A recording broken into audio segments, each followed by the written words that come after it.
Yes please. आइए फिर से एक बार आप सारे बच्चों का बहुत बहुत स्वागत है जेके सा क्लासेस में। And very very good morning to all of you. आज काफी सारी बातें करनी है, चलिए लेट्स स्टार्ट। टाइम हो गया।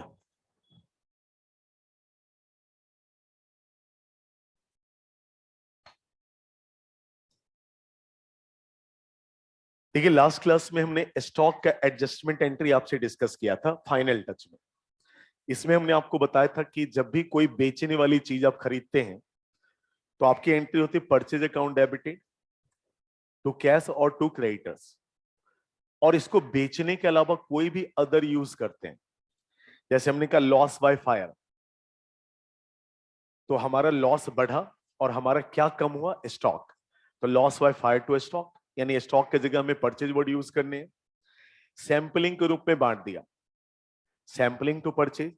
चैरिटी के रूप में दे दिया, चैरिटी टू परचेज। डोनेशन में दिया, डोनेशन टू परचेज।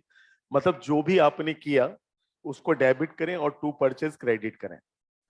और मैं कुछ आपको चीजें बता रहा हूं। आप लोगों ने जो शुरुआती दौर में बच्चे आए थे, एक हमने आपको sale of goods on approval की कहानी सुनाई थी, शायद अगर आपको याद हो तो। नहीं याद है तो मैं फिर से रिपीट करता हूं क्योंकि एंट्रीज में उसकी भी जरूरत पड़ेगी। अच्छा बेटा, आज मान लीजिए मैं बड़ा कॉमन एग्जांपल लेता हूं इसीलिए कि आप सब लोग उसके यूज टू हैं। Mobile phone. अच्छा, जब आप मोबाइल फोन आपको जरूरत होती है, मोबाइल फोन खरीदने जाते हैं तो कुछ देखते हैं कि मतलब इस तरह का होना चाहिए, वो होना चाहिए, या कोई भी खरीद लेते हैं जाकर के? देखते हैं, मतलब क्या देखते हैं? फीचर्स देखते हैं। ओके, फीचर्स में क्या क्या देखते हैं आप? कैमरा और रैम रोम। हाँ, बैटरी बैकअप, यही सब ना। चलिए देखिए, एक फोन है, ये फोन है इप्सन, लिखा हुआ है। मैं इसे लॉन्च कर रहा हूं आपके सामने, ध्यान दीजिएगा। ये फोन मैं आपके सामने लॉन्च कर रहा हूं। इसके अगर कैमरा की बात करें तो फ्रंट है 100 मेगापिक्सल और बैक है 200 मेगापिक्सल। बढ़िया है ना? बैटरी बैकअप मुझे नहीं पता, लेकिन 4 दिन चलेगा। अच्छा, रैम की बात कर रहे थे। नॉर्मली कितना रैम होता है भाई? 8 GB, 20 GB रैम है। और रोम यानी इंटरनल मेमोरी कितना चाहिए होता है नॉर्मली? 1 TB। भाई फोन है, बढ़िया है, मतलब जो आपको चाहिए सब कुछ है। मैं इसे लॉन्च कर रहा हूं इतने सारे फीचर्स के साथ। बताइए इसकी प्राइस क्या एक्सपेक्ट करते हैं आप? बोलो शिवांश, कितना? More than 1 lakh. So my launching price is just 10,000 rupees. कितने लोग इंटरेस्टेड हो खरीदने के लिए? एक हाथ उठाए, वो भी पाल पे रख लिया। क्यों भाई? इतने सारे फीचर के साथ मैं 10,000 में लॉन्च कर रहा हूं, तभी तकलीफ हो रही है। एक हाथ, दो हाथ उठा, और वो भी इमोशन में उठाया होगा कि अरे सर कह रहे हैं तो चलो, मतलब फिर हाथ पीछे। क्यों? आ जाओ बेटा, ये रमेश सिंह क्लासेज है, on time. Normally I always come before the time. कभी कभी बहुत एबनॉर्मल इंसिडेंट हो जाए तो अलग बात है, but I always come before the time and finish the class after the time. बीच में नहीं छूटेगा। खैर, अब देखिए इतने सारे फीचर के साथ हम लॉन्च कर रहे हैं, फिर भी आप नहीं खरीद रहे हैं। कैसे बेचें फिर? अच्छा, अगर ये इप्सन ना हो करके एप्पल होता तो? देखो, तो एक बात बताइए, आज ये क्यों नहीं खरीद रहे हैं आप? भरोसा नहीं हो रहा है? भरोसे की कमी है? तो आज एप्पल की बात हमने करी तो आपने कहा कि हाँ सर एप्पल खरीद लेंगे। तो बताओ, एप्पल भी जब बेटा for the first time Apple company market में आई होगी तो उनको भी अवॉइडेंस देखने पड़े होंगे कि नहीं, या शुरू में ही लोगों ने खरीद लिया होगा, देखने पड़े होंगे ना। आज सैमसंग मार्केट में स्टैब्लिश ब्रांड है, जब वो भी पहली बार मार्केट में लॉन्च हुआ होगा तो लोगों ने ऐसे ही किया होगा, ना ना नहीं खरीदना, पता नहीं कौन सा है, तो मैं इसे बेचूं कैसे, इतनी अच्छी प्रोडक्ट है, इतनी अच्छी चीजें हैं, मैं इसे बेचूं कैसे। तो मैं आपको बताऊं स्टार्टिंग फेज में क्या होता है ना बेटा, कोई भी प्रोडक्ट या कोई भी सर्विस जब पहली बार मार्केट में आती है तो प्रोडक्ट नहीं बिकता, सर्विस नहीं बिकती, बल्कि बेचने का तरीका बिकता है। अगर आपको बेचना आता है तो दुनिया में हर चीज बिका हुआ है, और नहीं तो कुछ भी नहीं बेच सकते आप। अब हम लोग के अंदर सही में मैं बताऊं मार्केटिंग स्किल इतनी डेवलप हो चुकी है इस फील्ड में कि आप मिट्टी कहोगे ना तो वो भी हम बेच देंगे, और नहीं किसी को तो सीए स्टूडेंट को तो पक्का बेच देंगे। बस सीए स्टूडेंट को कह दो बस भाई इसका चंदन टीका लगाओ, एग्जाम में पास कर जाओगे। अच्छा एक जो बच्चे बच्चे ने एक दो बार अगर फेल हो जाते हैं, भाई साहब इतने ज्यादा वो इस तरह की चीजों में विश्वास करते हैं, बट उनको बोल दो। एक मैं आपको घटना बताऊं, when I was in C inter, एक मेरा दोस्त था Shailesh, he is from Nepal, बहुत ही brilliant student, undoubtedly brilliant student, पर चक्कर क्या था वो पढ़ता बड़ा कम था। भाई मेहनत तो करनी पड़ेगी ना। अब जैसे ही हम लोग फाउंडेशन में साथ थे, हम पास कर गए, वो रह गया। फिर सी एंटर में आए, सी एंटर का भी हमारा बिल्कुल ये था, वो फाउंडेशन में ही था, बट उसका ये था कि वो खुद भी डिस्टर्ब रहता था और दूसरों को भी डिस्टर्ब करता था। जा करके बैठ गया 2-3 घंटे, यार बड़ी मुश्किल से तो समय मिलता पढ़ने का, 2-3 घंटे तुम खा जाओगे, तो उसको देखते ही हम लोग दहशत में आ जाते थे। तो मेरा एक दोस्त था निमिष बनवाल, he is also chartered accountant, दोनों से साथ ही क्वालिफाई किया था हमने। तो निमिष जैसे देखा, बोला यार वो आ रहा है फिर पकाएगा, हम रुक आज इसको ना मजा चखाते हैं। हम बोले जो जो मैं बोलूंगा तो हाँ हाँ करते जाना बस।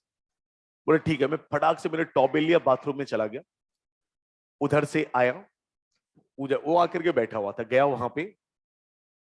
आ, मतलब हमारा जो मकान था ऐसे 150, मतलब पूरा गार्डन वार्डन सब बना हुआ था, बड़े बड़ा सा मकान था, अमरूद का पेड़ ये सब।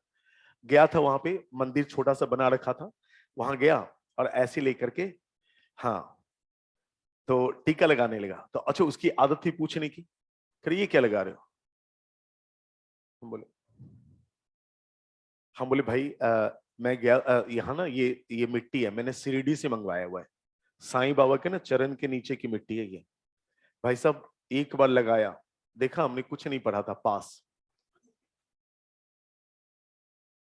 और उसका अच्छा यार मुझे भी चाहिए, मुझे भी चाहिए। हम बोले नहीं नहीं, मतलब ये जैसे अगर मैंने यूज कर लिया ना, तो अब यूज किया हुआ कोई यूज ही नहीं कर सकता इसको, अब वो मेरे लिए ही है। कह रहा है यार मेरी भी मंगवा दे। हम बोले ऐसे थोड़ी ना आता भाई, सब 2,500 रुपए के खर्चे आते हैं टोटल। कह रहा हाँ कोई बात नहीं मंगवा दे।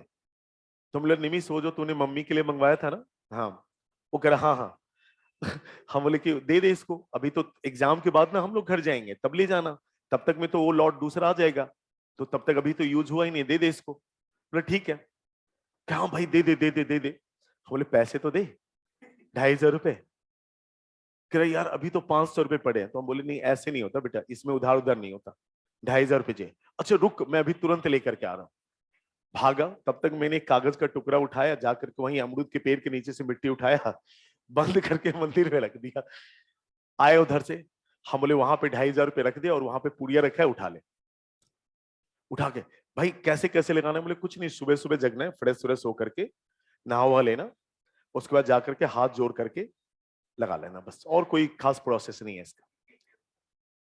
भाई थैंक यू, बोले ओके डन। हम लेकिन साथ में ना थोड़ा बहुत पढ़ना पड़ेगा, ये थोड़ी ना कि मतलब मिट्टी लगा लेने से हो जाएगा, थोड़ा बहुत पढ़ना पड़ेगा। दे दिया। मतलब इतने हाइपोथिकेटेड हम लोग हो जाते हैं ना कि किसी भी चीज पे विश्वास करते हैं। और कमाल की बात मैं बताऊं, बाय टचवुड आपको बता रहा हूं, वो पास हो गया उस अटेम्प्ट में।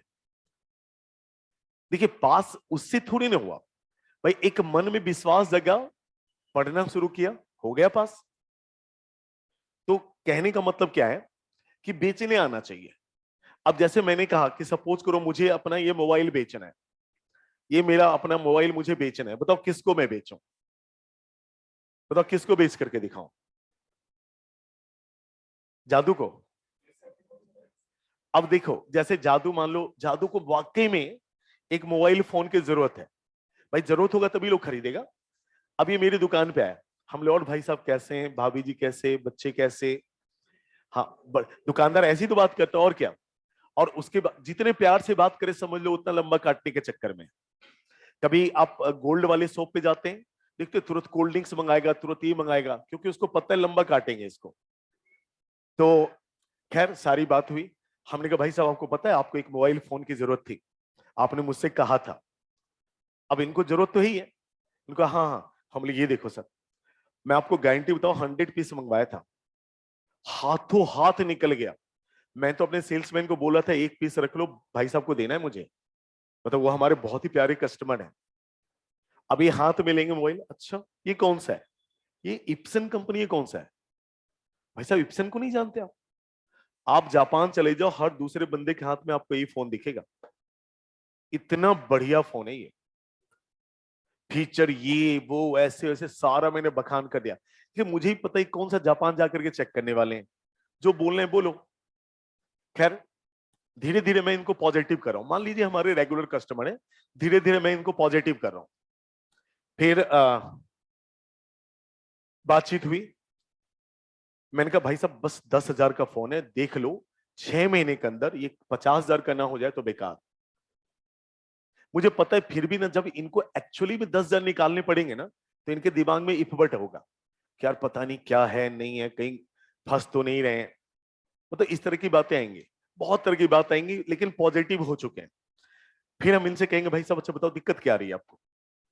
ये कहेंगे यार दिक्कत नहीं है सर, बट वो ही नया है, पता नहीं क्या होगा नहीं होगा। हम लोग एक काम करो, ये लो हाथ में लो, लो जाओ महीने भर यूज करो, अगर आपको समझ में आया पसंद आए तो पैसे दे जाना, और नहीं तो मोबाइल वापस कर जाना। बताओ अब भी नहीं ले जाएगा क्या, अब तो ले जाएगा, और जरूरत भी है। भाई लेकर के गया, क्या मैं इसे सेल मान लूं, क्या मैं इसे सेल मान लूं ना। अब देखिए सेल मैं दो ही कंडीशन में मानूंगा, हमने 1 महीने का समय दिया इनको, या तो ये एक्सेप्टेंस दे देंगे अपना कि सर बढ़िया चीज दिया आपने मजा आ गया, या तो अपना एक्सेप्टेंस दे देंगे, या मान लो 1 महीने गुजर गए फिर भी इन्होंने फोन वापस नहीं किया, हमने तो 1 महीने का ही सीमा दिया था ना, फिर भी इन्होंने फोन वापस नहीं करा, तो मैं क्या मानूं बताओ, एक्सेप्टेंस।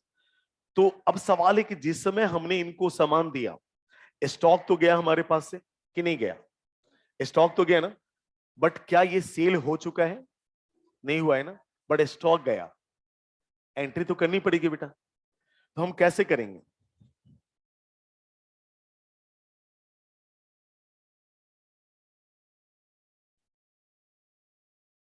देखो goods sent on approval, goods sent on approval account debited to purchase, right. अभी सेल नहीं हुआ बट स्टॉक तो गया ना, तो स्टॉक तो हटाना पड़ेगा। ऐसे ही और चीजें होती हैं, जैसे मान लो हमारे ये प्रोडक्ट हम दिल्ली में खूब बेच रहे हैं, लेकिन हम चाहते दिल्ली से बाहर भी इसे बेचें। हम क्या करते हैं अलग अलग जगहों पे अपने लिए एजेंट बना लेते हैं, और अपने प्रोडक्ट को अपने एजेंट के पास भेजते हैं, और agent on behalf of me वहां पे आगे सेल करता है। ठीक। अब मान लो कि हमने अपने एजेंट को सामान भेजा, भेजा या बेचा, भेजा, सामान तो गया बट सेल तो नहीं हुआ ना। अब जैसे हम अपने एजेंट बना करके फिर उनको सामान भेजते हैं और हमारे बिहाफ पे बेचता है, तो इसको हम कहते हैं कंसाइनमेंट बिजनेस। कंसाइनमेंट में जैसे कौन भेज रहा है सामान, मैं हूं कंसाइनर, आप हमारे एजेंट हैं तो आप कंसाइनी हैं, मैं यहां से सामान भेज रहा हूं और आप हमारे बिहाफ पे आगे सेल उसे कर रहे हैं। तो अब सामान तो गया ना, बट सेल तो नहीं हुआ ना, तो हम क्या कहेंगे, goods sent on consignment account debited to purchase, goods sent on consignment, goods sent on approval. तो इस तरीके से ना एक बार हम प्रोडक्ट खरीदते हैं तो परचेज को बेटा हम डेबिट करेंगे, और उसको बेचने के अलावा अगर हम कोई भी काम करते हैं तो हमारा स्टॉक कम होगा।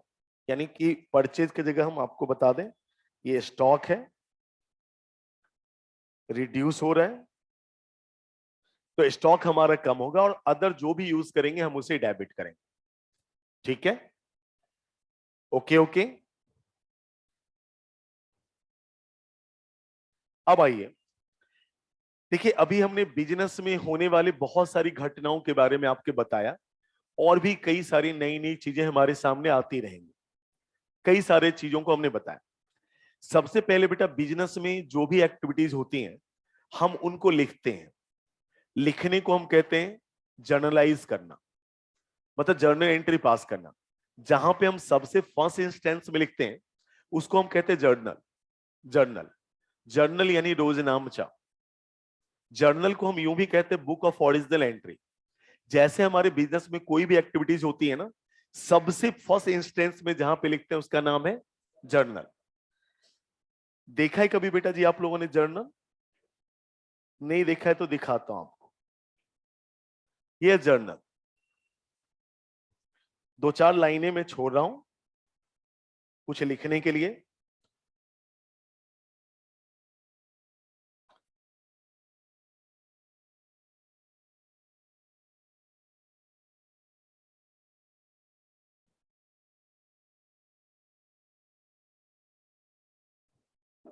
The book of original entry. अब आपको एक बात पता है, जो जर्नल हम मुख्य रूप से बनाते हैं, अच्छे एक चीज ध्यान रखना है आपको, क्योंकि जो अकाउंटिंग में बेटा 70 से 80 नंबर लाना, 82 नंबर लाना बिल्कुल आसान है, लेकिन वहां से 80 से 100 के बीच में जाना मुश्किल है। क्यों मुश्किल है? जितने बच्चे जिनको नॉलेज है 80 नंबर तक तो आराम से ले आते हैं, लेकिन 80 से जो 100 के बीच में टच करते हैं ना, वो लोग होते हैं जिनका प्रेजेंटेशन अच्छा होता है, मतलब एकदम साफ सुथरा क्लीन स्लीन दिखाएं आप। तो जब हम जर्नल बनाएंगे तो आपको हमें पता होना चाहिए कि जर्नल में सबसे पहले एक प्रॉपर फॉर्मेट होगा, उसी फॉर्मेट में लिखना है। अगर आप बगैर फॉर्मेट लिखे अवॉइड कर देंगे ना, तो आपके नंबर कटेंगे। तो जर्नल में आपको पता है कितने कॉलम्स होते हैं? 5 कॉलम। यस, एक तो होगा बेटा डेट का कॉलम,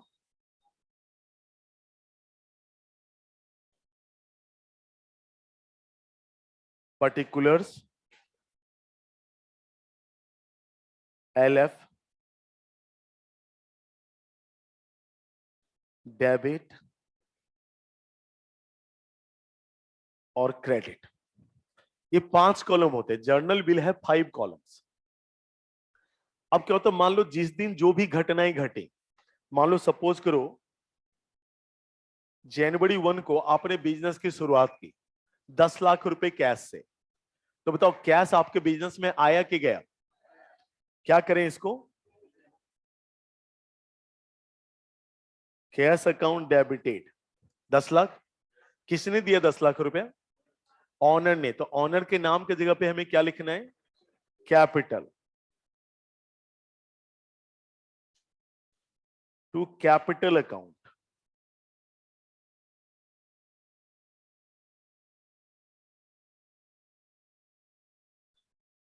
अच्छा, इसमें बताइए हुआ क्या है?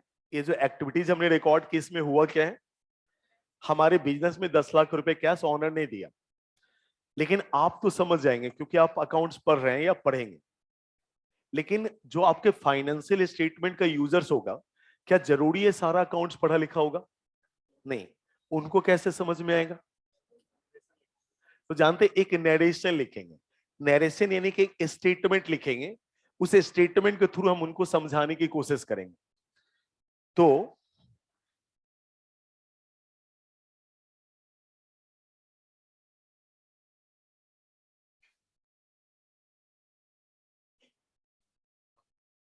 5 कॉलम, जर्नल में 5 कॉलम होंगे।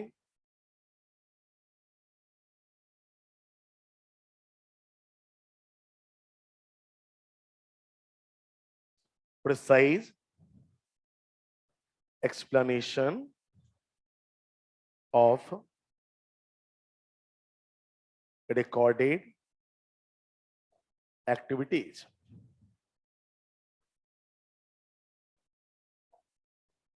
नरेशन क्या होता है? एक समरी एक्सप्लेनेशन होता है जो रिकॉर्डेड एक्टिविटीज है उसके। हमेशा ये जो शुरू होगा बीइंग से, यानी पैसिव फॉर्म में होता है। बीइंग लिख दिया, इसके बाद जो आपको लिखना है लिखिए, इतना कोशिश करिए कि अगले को समझ में आ जाए। ऐसे लिख सकते हैं being business started with cash, being cash introduce as capital, मतलब कुछ भी जो आपको अच्छा लगे आप लिख सकते हैं। बीइंग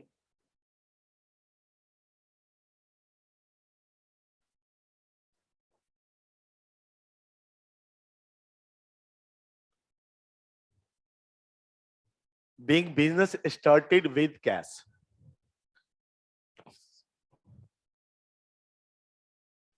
अच्छा पैसा आ गया बेटा, कुछ और खरीदें क्या? फर्नीचर खरीदें, कितने का? है?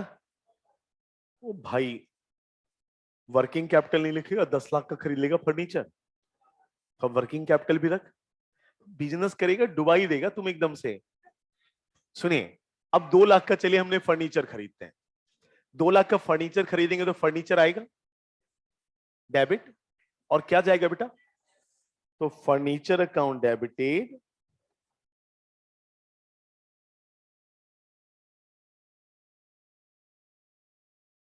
To cash account.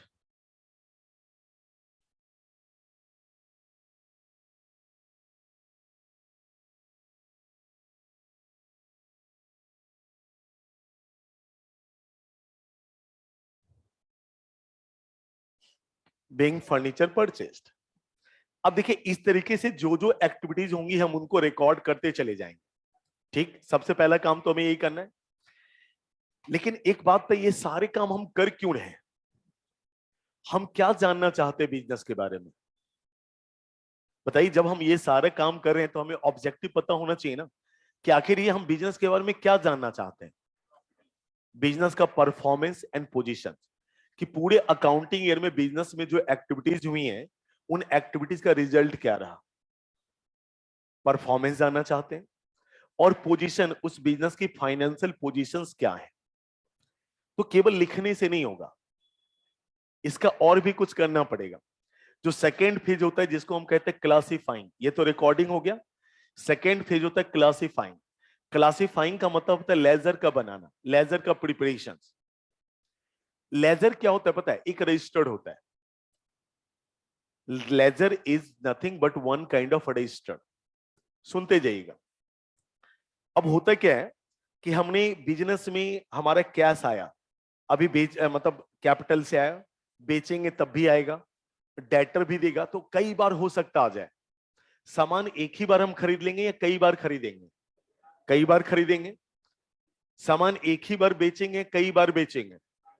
तो जब जब हम बेचेंगे तो अलग अलग डे में अलग अलग जगह पे लिखा होगा, जब जब हम खरीदेंगे अलग अलग डे में अलग अलग जगह पे लिखा होगा। लेकिन हमें अपने अगर समरी स्टेटमेंट पे जाना है तो हमें यह जानना, उसको टोटल करना पड़ेगा कि टोटल हमने कितना खरीदा, टोटल हमने कितना बेचा, टोटल हमने सैलरी कितनी पे की पूरे साल में, टोटल हमने वेजेज कितना खर्चा हुआ, हमें टोटल जाना पड़ेगा। तो टोटल जानने के लिए ना हम जो सेकेंड स्टेज पे आते, that is known as classifying. पहले क्या होता था बेटा, मैं आपको बताऊं।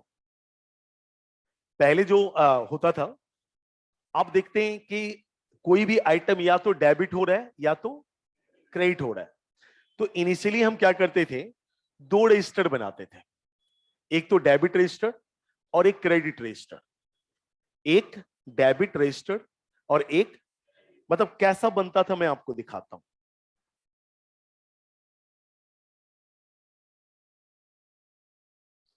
डेबिट रजिस्टर 4 कॉलम होते थे उसमें।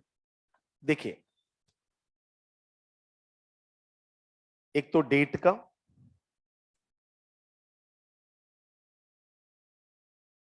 Particulars,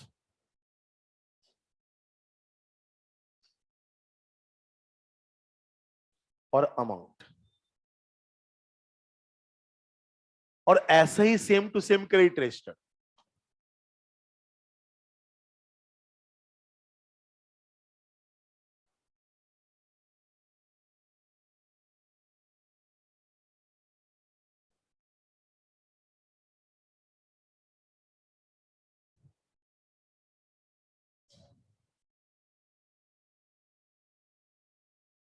amount. अब क्या होता है, जितने डेबिट वाले आइटम है ना, सबको हम सारे डेबिट रजिस्टर में लिख देते थे, और जितने क्रेडिट वाले आइटम है सबको हमने क्रेडिट रजिस्टर में लिख दिया।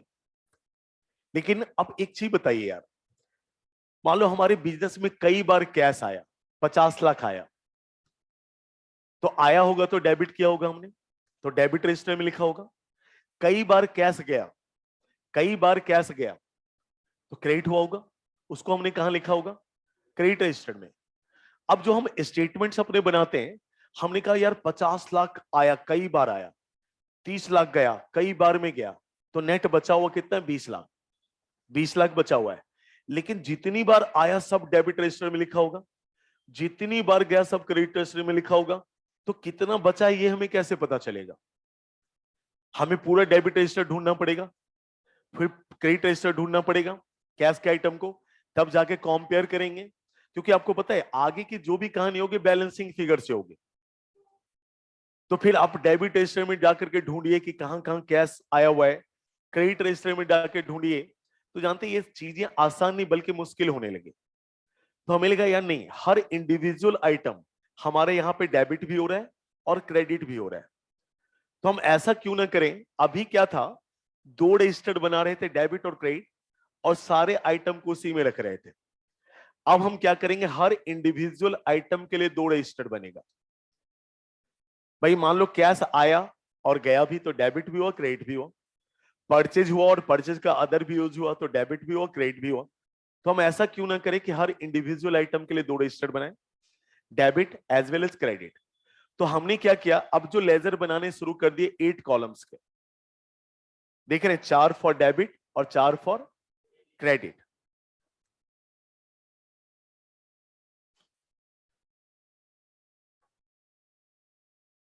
तो हमारा लेजर जो तैयार हुआ ना, ये 8 कॉलम्स लेजर तैयार हुए। कितने कॉलम? 8 कॉलम। अब जरा सुनते जाना, बताओ डेबिट का रिप्रेजेंटर क्या है, टू या बाय? लिख दिया टू। और क्रेडिट का लिख दिया बाय। मैं आपको बताऊं लेजर ऐसे ही बनेगा, जितने आइटम है सबके लिए एक लेजर बनेगा। जैसे एक कैश था ना, देखिए जब भी मैं बुक बोलूं, जैसे मैं बोलूं कैश बुक, परचेज बुक, तो बुक का मतलब समझ लीजिएगा जर्नल है। और जब मैं अकाउंट बोलूं, समझ लेना लेजर है। मैं कहता हूं कैश बुक तो जर्नल है, cash account. Purchase book journal है, परचेज अकाउंट लेजर है। वो सब्सिडरी बुक है, जर्नल ही है। वो बुक जहां बोए मैं बोलूं तो जर्नल है, और जब अकाउंट बोलूं तो वो लेजर है। ऐसे जैसे हमने कैश का बनाया,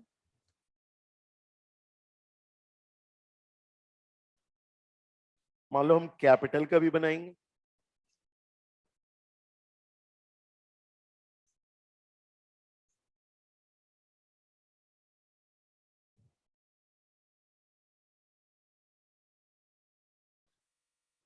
ऐसे हम प्लांट एंड मशीनरी का भी बनाएंगे।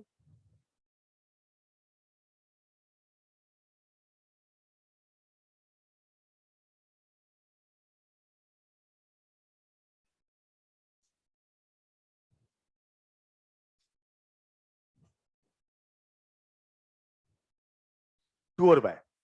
अब मैं आपको बताना चाह रहा हूं कि देखिए लेजर बनाना दुनिया का सबसे आसान काम। पहली एंट्री क्या पास किए जरा पढ़ो तो, कैश अकाउंट डेबिटेड टू। अब जरा कैश का अकाउंट ढूंढो, यहां है ना बेटा। कैश के अकाउंट में लिखना है to capital, 10 lakh. Cash account debited to capital. तो अच्छा एक चीज बता, जैसे कुंदन भाई तुमने रमेश सिंह को सामान बेचा उधार, तो तुम अपने बुक में अपना नाम लिखोगे या रमेश सिंह का? Of course. कैश अपने यहां किसका नाम लिखेगा? कैपिटल का। और कैपिटल अपने यहां किसका नाम लिखेगा? कैश का। तो कैपिटल है ये।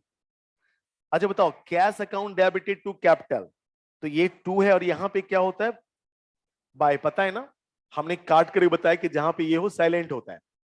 तो कैश ने अपने यहां लिखा टू कैपिटल, कैपिटल अपने यहां क्या लिखेगा? By cash. अब देखो कैपिटल कहां है, ये रहा, बाय ये रहा ना।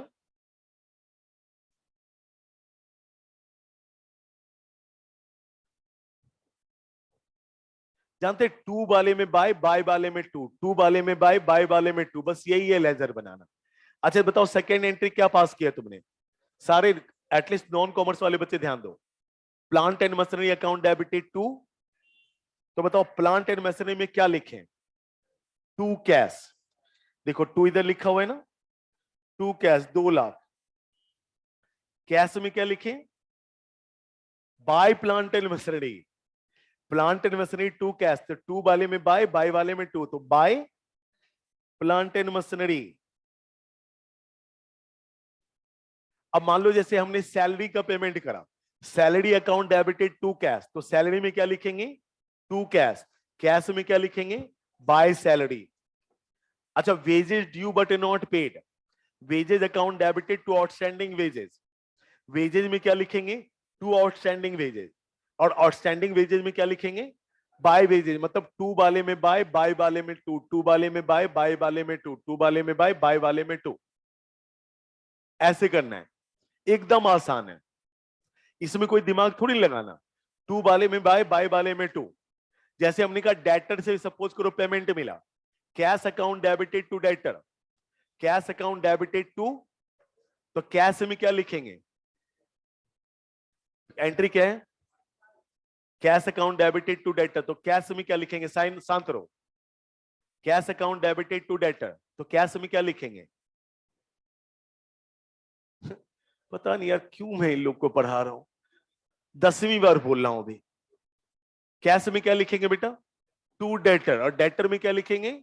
By cash. क्या बोलते रहते हो यार, ऐसे जिंदगी भर में नहीं सीख पाओगे। बार बार कह रहे टू वाले में बाय, बाय वाले में टू।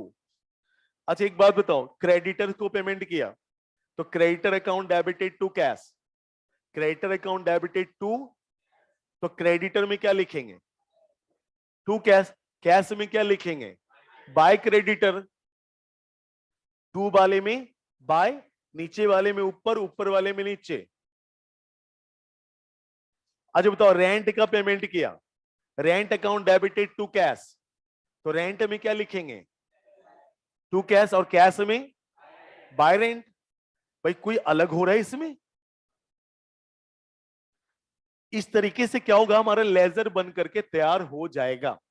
अब एक बात बताओ जरा हमारे बिजनेस में कैश कितना है यहीं पे देखो, 10 लाख, और गया कितना, तो बचा कितना है? तो यहीं से ना पता चलेगा, 10 आया, 2 गया, तो 8 बचा हुआ है। क्योंकि जो बचा हुआ है उसी से पूरी अब कहानी चलनी है, तो ये आपको यहीं पे निकालना पड़ेगा। अब देखिए ये जो जर्नल से हम लेजर में इंफॉर्मेशन को ले जाते हैं, इनको हम कहते हैं पोस्टिंग। जर्नल से जो लेजर में इंफॉर्मेशन ले जाते हैं उसको हम कहते हैं पोस्टिंग। पोस्ट करना, जर्नल से लेजर में ले जाना। एक चीज आपने देखा होगा कि जब हमने जर्नल बनाए तो जिसमें हमने एक्टिविटीज को रिकॉर्ड किया, डेट लिख दिया, पर्टिकुलर्स लिख दिया, debit amount and credit amount, but हमने एलएफ छोड़ दिया, यहां पे भी जेएफ छोड़ दिया। आखिर ये होता क्या है? जब काम ही नहीं करना तो क्यों लिख रहे हो? आज आज तक एक चीज बताइए, आप लोगों ने भी 11 12 जिन बच्चों ने भी पढ़ा है अगर अकाउंट, तो ये कॉलम तो बनाते ही होंगे, कभी कुछ लिखा है इसमें? हाँ बताओ बेटा, कौन सा पेज नंबर? एक सेकेंड बताना। हाँ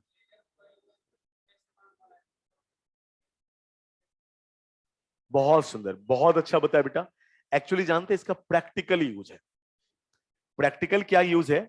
आप देखिए जब अभी आप सीए कर रहे हो, जब सीए बनोगे या आर्टिकलशिप में जाओगे, तो आपको एक काम करना पड़ेगा, ऑडिटिंग। ऑडिटिंग में क्या मतलब, आप जाके दूसरे ऑर्गेनाइजेशन में उनके बुक्स ऑफ अकाउंट्स को चेक करोगे कि उन्होंने सही बनाया है कि नहीं बनाया। अब चेक करने में बहुत सारी चीजें चेक करनी होती है। जैसे एक चीज बताओ, पहली एंट्री की हमने cash account debited to capital, तो आपको यह भी चेक करना है कि कैश के अकाउंट में टू कैपिटल लिखा गया है कि नहीं। अब कैश का अकाउंट कहां बना होगा? लेजर में। अब उसमें जाकर के आपको चेक करना है कि टू कैपिटल लिखा गया है कि नहीं। अब लेजर तो एक मोटा सा रजिस्टर्ड है, अब हमें सबसे पहले तो उस रजिस्टर में क्या ढूंढना है कि हमने कैश का अकाउंट कहां बना रखा है। अब जाके पेज पलट रहे हैं, पलट रहे हैं, पलट रहे हैं, ऐसी हालत खराब हो जाएगी। पता चला ढूंढने क्या जा रहे थे, ढूंढ क्या रहे हैं, तो हम क्या करते हैं, जब इसको पोस्ट करते हैं ना, जैसे देखिए कैश का अकाउंट बनाया, तो लेजर के किसी न किसी पेज नंबर पे तो बनाया होगा हमने। जैसे मान लो पेज नंबर 101 है, तो जब हम पोस्ट करते हैं ना, तो यहां पे लिख देते हैं 101।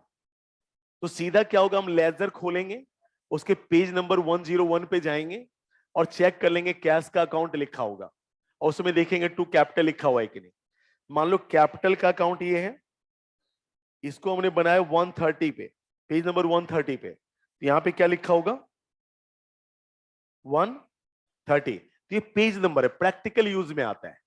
हम लोग यहां पे इसके यूज नहीं करेंगे, बट कॉलम जरूर बनेगा। एक तो ये होता है। दूसरा दूसरा एक चीज आपको पता है कि जब आप कहीं पे भी काम करने जाओगे, ऑडिट पे भेजा जाएगा, तो इंटरनल ऑडिट वगैरह में क्या होता है, जो आप पूरे साल का उनका बुक्स ऑफ अकाउंट चेक करो, चेक करोगे जाकर के, सब कुछ प्रॉपर रिकॉर्ड हुआ है कि नहीं, रिकॉर्ड हुआ तो उसके बिल विल हैं कि नहीं, लेजर में प्रॉपर पोस्ट हुआ है कि नहीं, फिर उसे ट्रायल बैलेंस पीएल वगैरह सब करेक्ट है कि नहीं, सारा आपको चेक करना है। पूरा काम आप करोगे, आखिरी में पता चलेगा आपके जो बॉस है ना, जो भी चार्टर का, स्क्रूटनी पे आ रहे हैं। अच्छा, हम लोग को बड़ी खुन्नस आती थी यार, सारा काम तो हमने कर दिया, अब क्रेडिट लेने खुद आ गए भाई, आगे फाइनलाइजेशन के लिए, अरे सारा कुछ तो हमने कर ही दिया। जैसे हर लेबर मजदूर को लगता है ना कि सारा काम वो करे, इंजीनियर कुछ नहीं करता। हर अकाउंटेंट को लगता है कि सारा काम अकाउंटेंट करता है, चार्टर्ड अकाउंटेंट कुछ नहीं करता, फ्री के पैसे ले रहा है। वैसे हमारी भी फीलिंग्स थी। क्या हुआ, एक बार ऐसे ऑर्गेनाइजेशन में था, फाइनल कर चुका था मैं, पता चला हमारे बॉस आ रहे स्क्रूटनी पे। मनी मन कह रहा था आएगा, टाइम पास करेगा और क्या करेगा, सारा काम तो मैंने कर ही लिया। आए उधर से, बैठे, बोले बेटा हो गया, हम बोले जी सर। बोला अच्छा, अभी मैं बताऊंगा ट्रायल बैलेंस होता क्या है। उनका जरा ट्रायल उठाइयो, दिखाया, एक तरफ से ऐसे निगाह मार रहे हैं, निगाह मार रहे हैं। फिर मान लो कोई जैसे कुंदन भाई है, कुंदन एंड एसोसिएट्स, मान लो डेटर में खड़ा है, डेटा दिखा, बोले एक काम कर, कुंदन एंड एसोसिएट्स का वो लेजर खोल जरा। अब ट्रायल बैलेंस हम क्या खोल रहे हैं उसका, लेजर। लेजर खोला, बोला अच्छा इसका जर्नल देख। अब हम कहां से जा रहे हैं, बैक चल रहे हैं, लेजर से जा रहे हैं जर्नल पे। अच्छा क्यों गए हम बताते हैं, लेकिन एक चीज बताइए, फिर अब लेजर तो बन गया है ना हमारा ये, अब ये एक्टिविटीज हमारे जर्नल में कहां पे रिकॉर्ड हुआ है, तभी ना हम जा पाएंगे। जर्नल में ये एक्टिविटीज कहां पे रिकॉर्ड हुआ है, जैसे ये तो जर्नल है, अब ये जर्नल का मान लो पेज नंबर 9 है, पेज नंबर 9 है, तो जानते हो ये यहां पे लिखा होगा कि जर्नल के पेज नंबर 9 पे इसको रिकॉर्ड किया गया है। तो इसीलिए ना यहाँ पे जर्नल फॉलियो भी होता है, जर्नल का पेज नंबर। अच्छा आगे मैं बताऊं, जो घटना घटी थी, अब निकलवा लिया उन्होंने, फिर उसका लेजर निकलवाया, फिर उससे जर्नल पे गया, जरा इसका बिल देखियो बेटा, भाई डेटर कैसे खड़ा हुआ है, हमने बेचा है उसको सामान वगैरह। तो देखा बिल, तो देख तो कब सेल हुआ है, उठाया हमने, शायद जून या जुलाई ऐसे का था, तो जून जुलाई का सेल है, हाँ। अभी तक उसने पैसे नहीं दिए, तो 31 मार्च क्लोज हो गया, अभी तक पैसे ही नहीं दिए उसने। जरा एक काम करो, ऑर्गेनाइजेशन का क्रेडिट पॉलिसी चेक करो, मतलब आखिर लोगों को उधार देता है तो कितने समय के लिए देता है ये, इनका सारा डॉक्यूमेंट्स होता है, चेक करो जरा। हमने बोला अच्छा ये सब भी चेक करना होता है, हमें तो लगा अच्छा बिल लगा हुआ है तो ठीक ही होगा। अब उठवाया, चेक किया, तो 90 डेज का मैक्सिमम क्रेडिट पीरियड था। मतलब बता, जून में इसने, जून या जुलाई में इसने बेचा है, जुलाई अगस्त सितंबर 90 डेज तो खत्म हो गया, अभी तक पैसे नहीं आए इसके। अगर पैसे नहीं आए, अकाउंटेंट को बुलाओ, बुलाया अकाउंटेंट को, भाई साहब ये कैसे स्टैंड कर रहा है डेटर। बोले सर पैसे नहीं है, बोले कि क्रेडिट पीरियड तेरा 90 डेज का है, तो अभी तक पैसे नहीं आए। बोला हाँ सर मिल नहीं रहे, तो मिल नहीं रहे तो तूने प्रोविजन किया, भाई नहीं मिलेगा, provision for bad debts, prudence concept तो यही कहता है। तब समझ में आया बेटा ऐसा नहीं है कि तुम्हारे भी ऊपर है, ये सारे अनुभव से आता है, इतने उन्होंने देखे, हम लोग तो यार देखो सीधे आदमी है, अच्छा बिल लिखा हुआ है, टिक, ओके। अब इतना जाकर डेप्थ में लीगल पॉइंट ऑफ व्यू से कौन चेक करेगा भाई? तो ये एक प्रोसेसेस है। अच्छा एक बात आप याद करो, हमने आपको बोला था डेबिट को शॉर्ट में क्या कहते हैं, बट डेबिट में आर कहां आता है? क्रेडिट में तो आर आता है। जैसे मेरा नाम है रमेश सिंह, तो मेरे शॉर्ट में आर कह सकते हो, आर ए कह सकते हो, आर एम कह सकते हो, आर जेड थोड़ी नहीं कह सकते हो। जेड मेरे में कहां आता है? तो ये कैसे आया, जानना चाहोगे?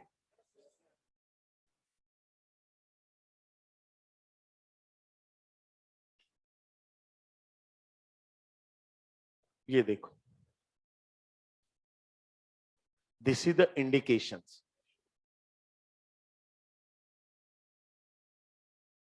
क्योंकि ये यहां पे इस रिकॉर्ड में जाएगा। आपको पता है जो लेजर होता है ना बेटा, ये परमानेंट बुक होता है, प्रिंसिपल बुक्स होते हैं। जर्नल का काम वही खत्म हो जाता है जब जर्नल से हम चीजों को लेजर में पोस्ट कर देते हैं। दो तरह की बुक होती है, एक तो सब्सिडरी बुक और एक प्रिंसिपल बुक। जो सब्सिडरी बुक होता है वो उसको जर्नल कहते हैं, सपोर्टिंग बुक। और जो मेन बुक होता है उसे हम लेजर कहते हैं। यानी लेजर हमारे बिजनेस का परमानेंट रिकॉर्ड है। अब सुनिए, एक काम करेंगे, हम कुछ एक्टिविटीज सोचेंगे बिजनेस में, उसको रिकॉर्ड करेंगे, उसका लेजर भी बनाएंगे, और आगे की घटना भी हम डिस्कस करेंगे आपसे। So ready?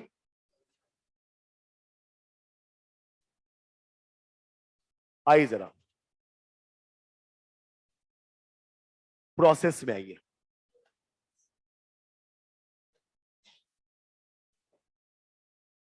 Business started with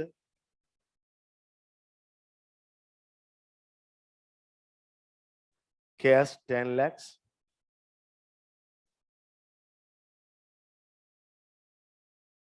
furniture 3 lakhs। अब देखिए हो सकता है कि नहीं ये, अच्छा इसका मतलब है कि ये जो 10 लाख कैश और 3 लाख रुपए का फर्नीचर बिजनेस को कौन दिया? ऑनर दिया। मैं खुद बताऊं, जब I started my own practice ना, तो पहले तो पैसे तो लगाने ही पड़ते बिजनेस में। अब हम, हमारे घर में सोफा चेयर वगैरह पड़ा था, अपने ऑफिस में सब शिफ्ट कर दिया उसे। भाई हम पैसा देते तो खरीद के लाना पड़ता, हमने फर्नीचर दे दिया, तो वो कैपिटल नहीं है क्या हमारा?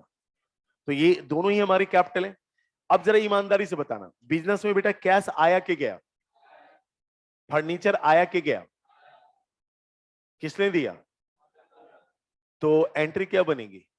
एक सेकेंड, एक सेकेंड, तुम लोग बोलते हो शर्म नहीं आती? नॉन कॉमर्स वाले को बोलने दो। बिजनेस में 10 लाख रुपए कैश आया, 3 लाख का फर्नीचर आया, ऑनर ने दिया। Cash account debited to capital account 10 lakh. फिर फर्नीचर जो आया 3 लाख, उसका क्या? Furniture account debited to cash या टू कैपिटल? खरीदा है क्या फर्नीचर तूने? अब देखिए, cash account debited to capital 10 lakh, और furniture account debited to capital 3 lakh. Total 13 lakh रुपए का कैपिटल हुआ ना, जिसमें 10 लाख कैश आया और 3 लाख का फर्नीचर आया। अब दोनों में देखो कैपिटल कॉमन है, तो इस एंट्री को चाहे अलग अलग कर लो, चाहे कंबाइन कर दो, बात एक ही है। हम कहते हैं कैश अकाउंट डेबिटेड 10 लाख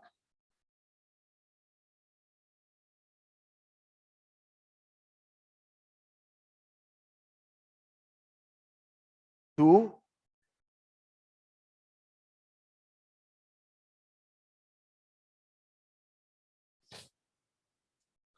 अब देखो जब लेजर बनाएंगे हम, तो अगर मैं कहूं कैश कितना आया, तो हम लिखेंगे cash account debited to capital. Cash में टू कैपिटल कितना? 10 लाख। फर्नीचर में टू कैपिटल कितना? 3 लाख। और कैपिटल में बाय कैश कितना? 10 लाख। बाय फर्नीचर कितना? 3 लाख। ये नहीं कि कई बार हम गलती क्या करते हैं ना, cash account debited to capital लिख देते हैं 13 लाख। ना जी ना, 13 लाख तो इन दोनों का कॉम्बिनेशन है ना, तो ये चीज को ध्यान रखना है आपने। चलो जी, आ गया पैसा, आ गया। कुछ खरीदें और plant and machinery purchase for 2 lakh. 2 lakh का प्लांट एंड मशीनरी खरीदा, अब पैसे से खरीदा,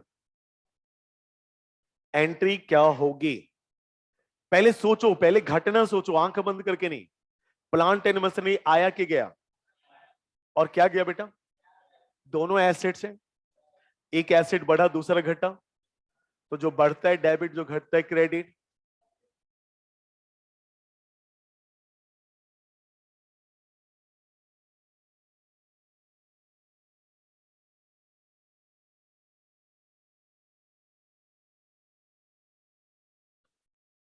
plant and machinery account debited to cash account. और क्या करें? बेचने वाला स्टॉक खरीदें, जो बेचना है उसको खरीदना भी तो पड़ेगा, उसको हम लोग कहते हैं स्टॉक ना।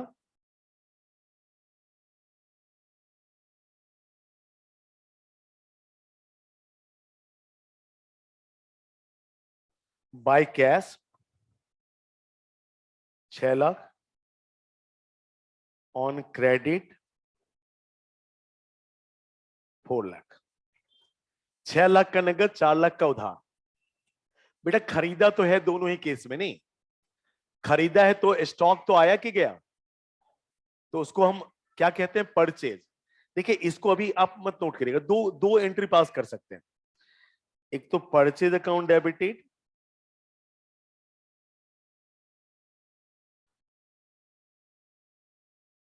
टू कैश अकाउंट कितने से? 6 लाख। अच्छा 4 लाख का उधार भी खरीदा हमने, तो स्टॉक तब भी आया 4 लाख, टू क्रेडिटर 4 लाख। अब इसमें आप एक चीज देख रहे हैं, परचेज कॉमन आ रहा है, तो कॉमन आ रहा है तो फिर अब आप इसको ना मतलब ज्वाइन करवा सकते हैं, जिसको हम कहते हैं कंपाउंड एंट्री। हम क्या करेंगे? Purchase account debited 6 lakh plus 4 lakh कितने हो जाएंगे? To cash 6 lakh, to creditor 4 lakh, तो कंबाइन कर सकते हैं। अच्छा अब अगर परचेज का अकाउंट लेजर बनाएंगे तो परचेज अकाउंट में टू कैश कितना लिखेंगे? 6 लाख। कैश में बाय परचेज 6 लाख। परचेज में टू क्रेडिटर, क्रेडिटर में बाय परचेज 4 लाख। अब मैं इसको अगर यहां पे कंबाइन कर देता हूं, परचेज अकाउंट डेबिटेड कितने से कर दूं बेटा? 10 लाख से कर दूं?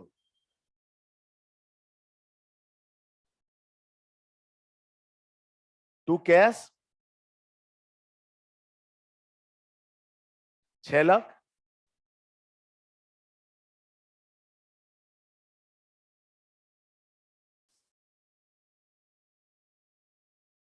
देखो चलेगा? ठीक है।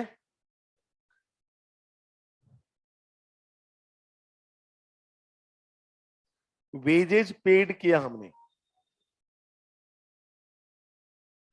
1 लाख रुपए का हमने वेजेज पे किया, एंट्री बताओ। जो कॉमर्स वाले वो सब ना मुंह बंद रखो, शर्म नहीं आती ये सब बोलने में है? हाँ 1 लाख ना, सीख गया तू? सुनते सुनते ही सीख गया, क्योंकि कितना बीच से बैठा है। Wages account debited to cash account, बहुत सुंदर बेटा।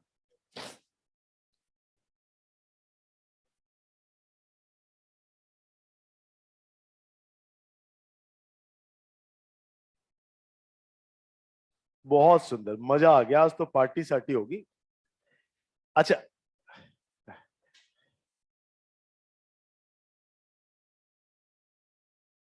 चलिए, तो वेजेस पेड हमने किया 1 लाख रुपए का, जरा ध्यान से देखिएगा। वेजेस पे कर दिया, चलिए थोड़ा सा बेचता हूं। Cash cell 9 lakh, credit sale 6 lakh, cash cell 9 lakh, credit sale से। कैश सेल का मतलब ये मत समझना रुपया बेच रहे हैं, कैश सेल का मतलब नगद बिक्री। हमने जो नगद बेचा 9 लाख रुपए का और उधार बेचा बेटा 6 लाख रुपए का। तो नगद बेचा तो क्या हुआ, पैसा आया ना, तो पैसा आया तो debit, yes, cash account debited. और बेटा अच्छा 6 लाख का उधार भी बेचा, पैसा तो नहीं आया लेकिन डेटर तो बढ़ गया ना हमारा, डेटर भी एसेट्स हमारा, तो डेटर को भी डेबिट कर देते हैं। 6 लाख और इनकम कितने से बढ़ा बताओ, to sale account 15 lakh. Okay अच्छा बेचा हमने ना 6 लाख का उधार, थोड़ा सा बैड डेट्स करवा देते हैं। मान लो कोई डेटर पैसे लेके भाग गया,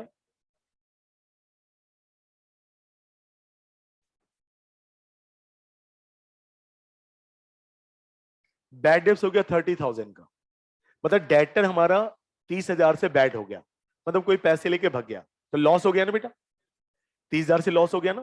तो लॉस को हम क्या करते हैं, डेबिट के क्रेडिट, डेबिट करते हैं। लॉस का नाम है बैड डेब्ट्स, 30,000। अच्छा और डेटर मतलब बैड लॉस तो हुआ, मतलब क्या लॉस, किस चीज का लॉस हुआ, डेटर का ना, तो कम कौन होगा, डेटर 30,000 से, एसेट से कम हो रहा है,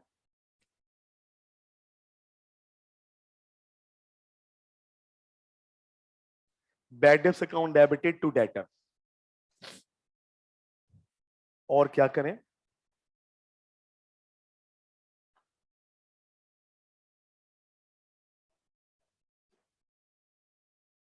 इंटरेस्ट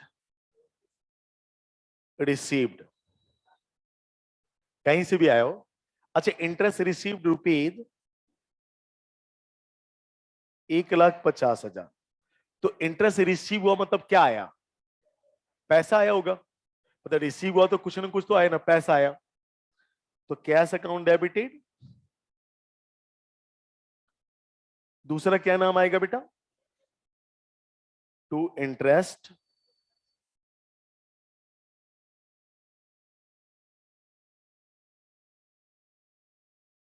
एक lakh 50,000।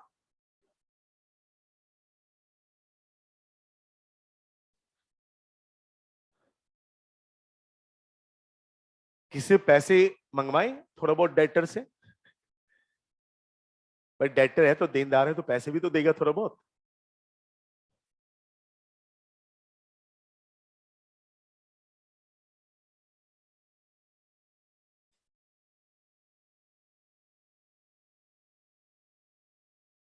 Payment receive from debtor of 6 lakh का उधार बेचा था ना, 4 lakh eight 10%।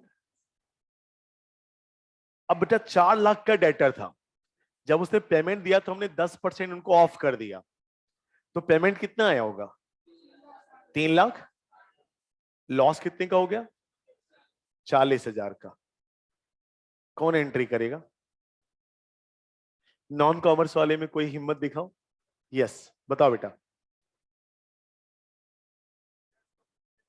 Cash account debited कितने से बेटा, 3,60,000। ओके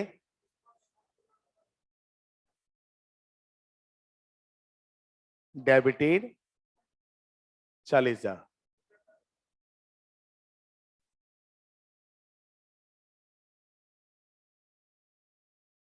अब तुम सीए के राह पे परफेक्ट चल गया, अब पासिंग सियोरिटी है।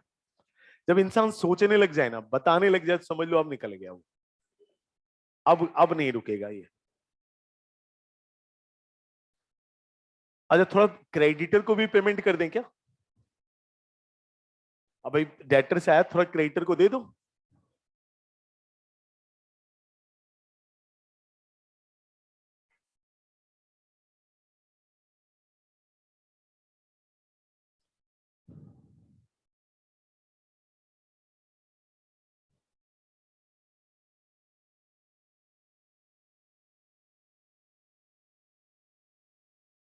Payment made to creditor of 1,50,000 at 8% discount. तो 1,50,000 का क्रेडिटर है, उसको आप पेमेंट कर रहे हो, उसने डिस्काउंट कितना दिया आपको? 8%। मतलब कितने अमाउंट का?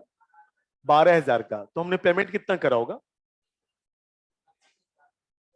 1,50,000 में 12,000 कम ही दिया ना, तो 1,38,000। 1,38 पेमेंट किया और 12,000 का हमें डिस्काउंट मिल गया। एंट्री। शर्म नहीं आती तुम लोग को? दिया तो था तुम लोग को प्राइज वाला, तो कहां बना है? कौन बताएगा? कोई नॉन कॉमर्स? कोई भी नॉन कॉमर्स? हिम्मत दिखाओ, आगे बढ़ो। देखो डरो मत, बहुत ज्यादा होगा गलत होगा, गलत होगा तो कोई फांसी पे चढ़ा देगा। आज गलत करोगे तभी कल सही करोगे, हमेशा याद रखना। तो गलती करने से कभी मत डरो।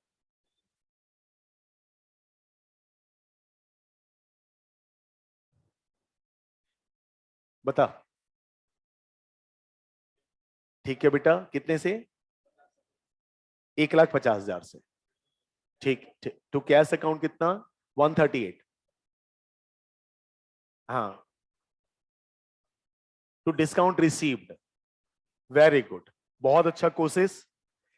देखिए, सबसे पहले बताओ क्रेडिटर बेटा हमारे कितने से कम हो रहा है? Creditor account debited 1,50,000। अच्छा, अब हम पैसे कितने दे रहे हैं इसको?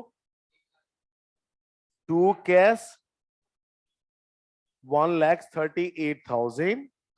और डिस्काउंट जब हम देते हैं तो अलाउड और मिलता है तो receive.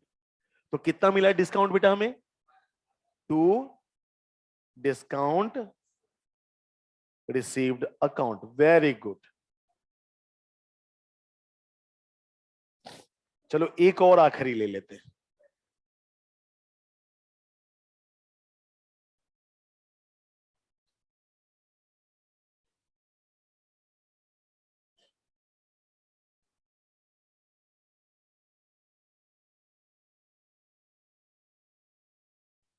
Salary due 1,50,000 but paid 1,25,000।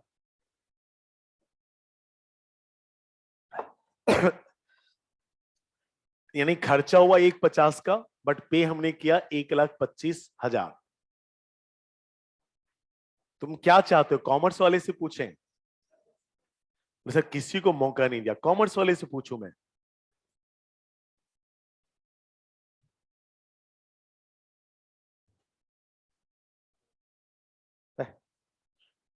तुम लोग से नहीं।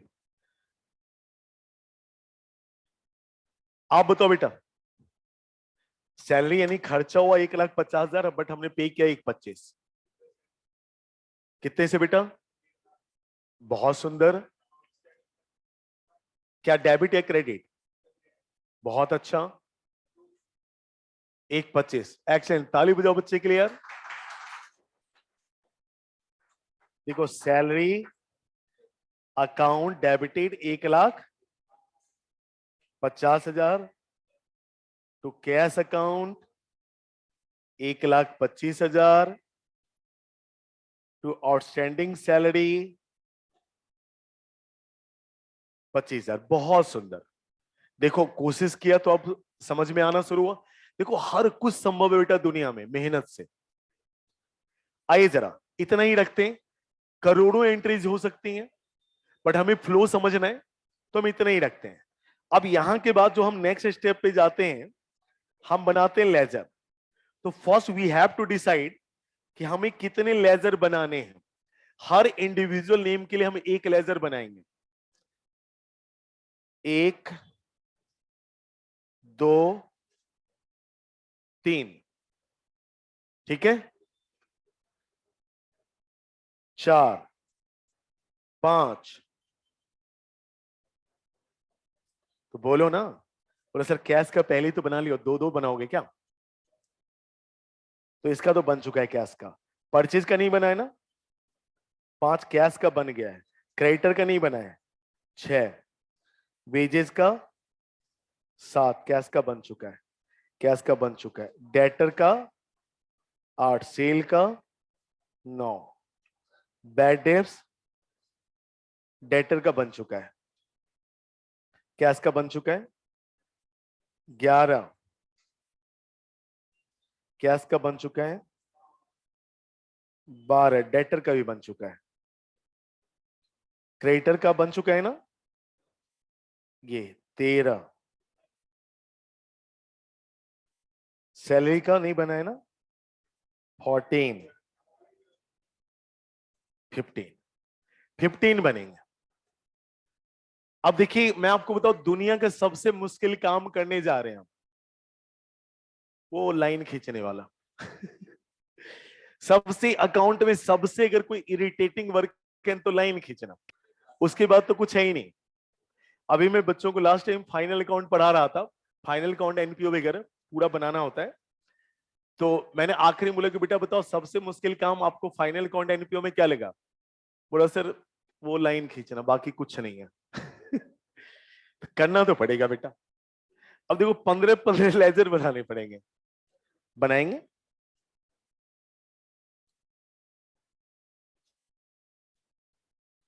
अच्छा सुनिए, 8 कॉलम था ना, 4 कॉलम खा जाते हैं, कौन कौन सा? डेट और जेएफ। इधर से भी डेट जेएफ गायब, उधर से भी गायब, कितना लाइन खींचेंगे?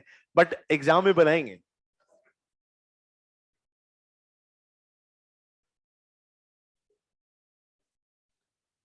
देखिए particulars amount, particulars amount, 4 column छोड़ दिया। अच्छा इधर क्या लिखते हैं बेटा? टू, इधर by, right, D R C R. Cash का ना थोड़ा सा बड़ा बनाएंगे हम लोग, क्योंकि कैश ज्यादा होता है, बाकी छोटे मोटे ये होते हैं, तो इतना रहने देते हैं, 10-12 लाइन का। कैश के ये एक बना लिया। कैश के बाद क्या था दूसरा? फर्नीचर,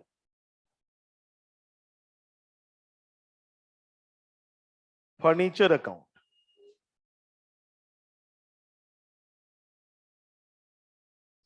देखो D R C R to by, D R C R to और बाय।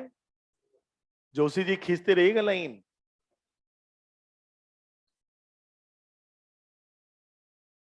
थर्ड क्या था बेटा? कैपिटल अकाउंट,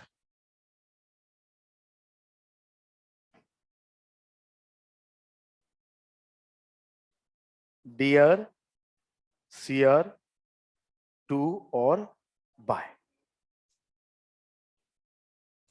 सब में वही करना है, कुछ नहीं, D R C R to by. Capital के बाद क्या था बेटा?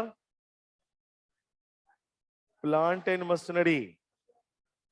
आपको हर बच्चा इसे नोट करेगा, क्योंकि यहां से लेकर के ना आपको टिल एंड दिखाऊंगा, तब आज आप कहोगे सर इससे आसान सब्जेक्ट कोई नहीं होता होगा अकाउंट से। जानते जो है उसकी अकाउंटिंग एंट्री है, डेबिट और क्रेडिट, वो आ गया, सब आसान है।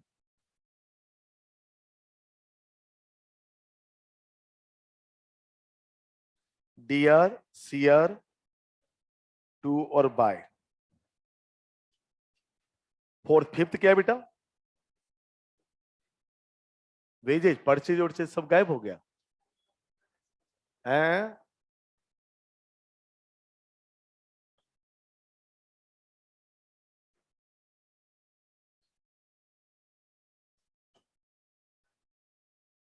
D R C R to by.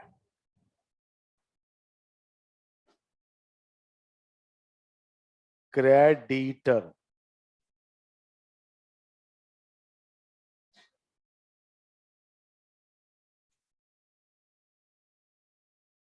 D are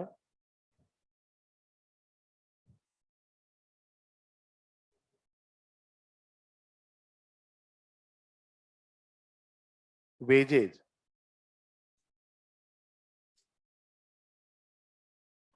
सब में वही लाइन है बेटा, किसी में कुछ अलग नहीं है।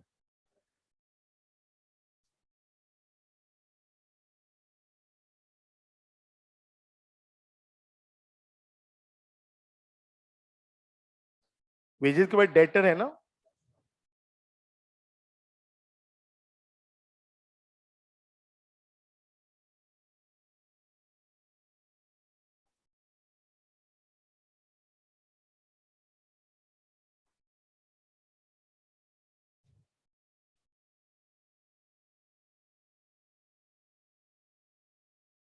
सेल।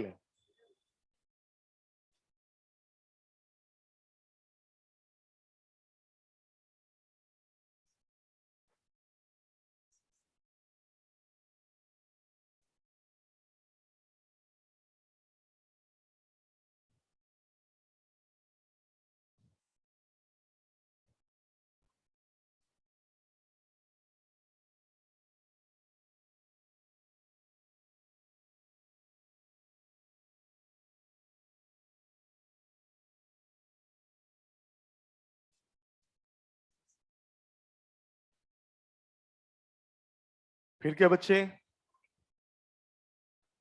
इंटरेस्ट रिसीव्ड क्या है, यही है ना।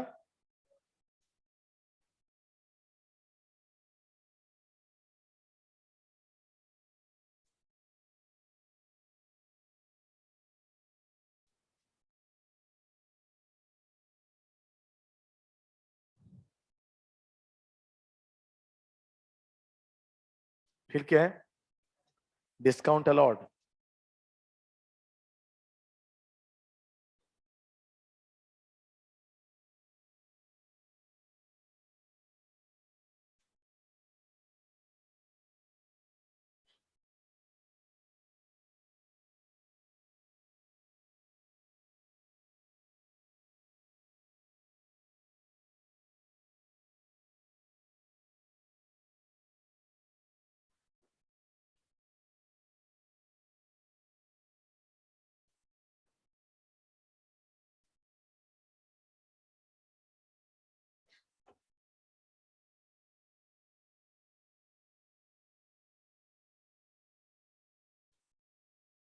सैलरी।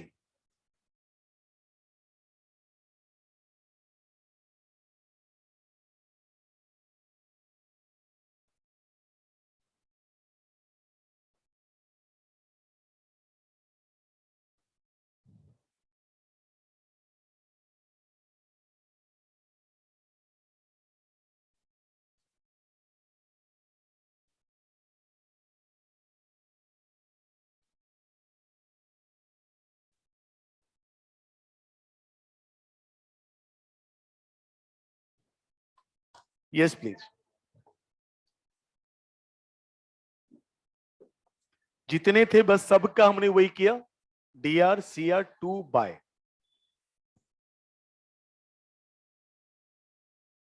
सबने फॉर्मेट बना लिया, टोटल 15 के बन गए। बस अब ना उठा के चेपना कुछ नहीं करना है, आपको लगेगा ना कि जो था काउंटिंग एंट्री था, बाकी कुछ है ही नहीं। सबके हमने फॉर्मेट्स हमने बना लिए, नाम लिखा, इधर DR इधर CR इधर 2 इधर बाय।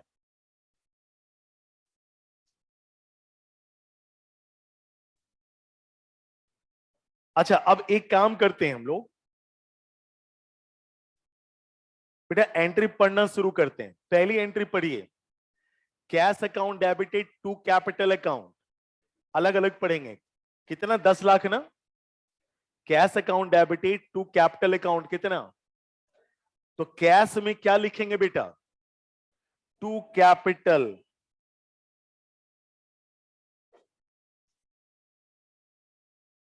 दस लाख कैश में, टू कैपिटल 10 लाख, और कैपिटल में क्या लिखेंगे बेटा, बाय कैश 10 लाख।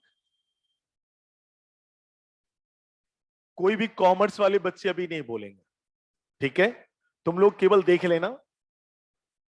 कैश में हमने क्या लिखा, टू कैपिटल, और कैपिटल में बाय कैश। अच्छा सेकेंड एंट्री है, furniture account debited to capital. Furniture account debited to capital, तो बताओ फर्नीचर में क्या लिखे नॉन कॉमर्स वाले, फर्नीचर में क्या लिखे, furniture account debited to capital, तो फर्नीचर में क्या लिखे, ओ भाई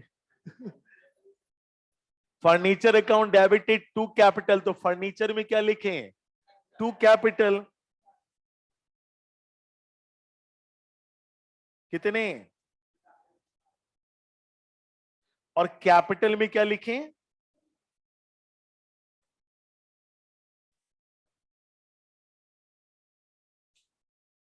भाई साहब सुन लो मेरी बात, अगर अब जवाब नहीं दोगे तो मैं क्लास से बाहर करने वालों सारे नॉन कॉमर्स वाले। अब यार 50वीं बार ये बोल रहा हूं, एक चीज बता, कोई भी एंट्री उठा, चलो पहले कुंदन भाई तुम खड़े हो जाओ, खड़े हो जाओ, नहीं तो आप क्लास से बाहर। ये क्या एंट्री पास हुआ है, पढ़ो इसको। नहीं नहीं, ये वाला सेकंड, टू कैश। तो प्लांट एंड मशीनरी का अकाउंट में क्या लिखेंगे, लेजर में क्या लिखेंगे?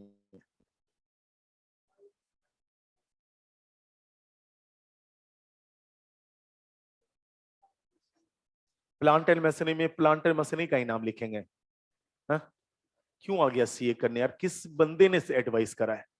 जब इतना भाई साहब एक एक चीज सामने रख करके समझा रहा हूं, तब ये हालत है। बताओ, प्लांट एंड मशीनरी, एक इसमें क्या लिखेंगे ये, और इसमें क्या लिखेंगे ये। 50वीं बार बोल रहा हूं, प्लांट, तुम अपने यहां खुद का नाम लिखेगा, किसका नाम लिखेगा? दूसरे का। तो प्लांट एंड मशीनरी अपने यहां किसका नाम लिखेगा? क्या लिखा हुआ यहां पे? और कैश अपने यहां क्या लिखेगा? यहां पे साइलेंट है क्या? अब बताओ, wages account debited to cash, wages क्या लिखेगा अपने यहां? मारेंगे पटाख बाई कैश। यार तू पागल वगल है क्या? वेजेज अपने यहां क्या लिखेगा? अभी देखो यही बात यहां पे हमने की, बोला और नीचे फिर उल्टा बोल रहा है। वेजेज अपने यहां क्या लिखेगा? वेजेज अपने यहां क्या लिखेगा? और कैश अपने यहां क्या लिखेगा? ये बता, कैश अपने यहां क्या लिखेगा? और इंटरेस्ट अपने यहां क्या लिखेगा? तो राइट, गंदे बच्चे। तो इतनी छोटी सी बात यार, ऊपर वाले में नीचे, नीचे वाले में ऊपर।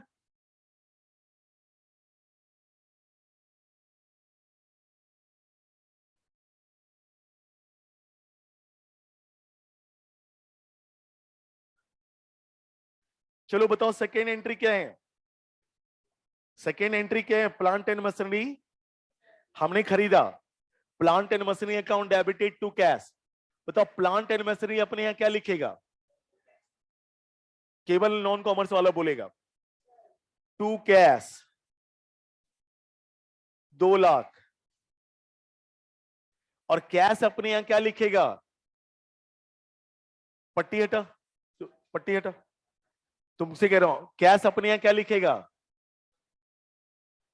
प्लांट एंड मशीनरी लिखा है इधर, टू कैश, कैश क्या लिखेगा? Bye plant and machinery. बैठ जा। 2 लाख। थर्ड एंट्री हमने क्या पास किए हैं? Purchase account debited to cash, अलग अलग पढ़ना। Purchase account debited to cash. बताओ परचेज अपने यहां क्या लिखेगा? To cash. परचेज अपने यहां क्या लिखेगा बेटा? कितने, 6 लाख का है? कैश अपने यहां क्या लिखेगा? By purchase. देखो किधर लिखा हुआ है बाय?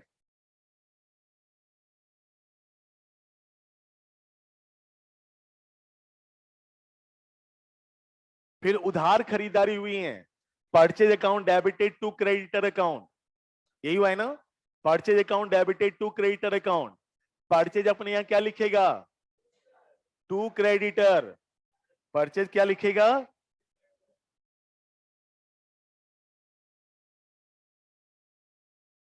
4 लाख। और क्रेडिटर अपने यहां क्या लिखेगा? By purchase.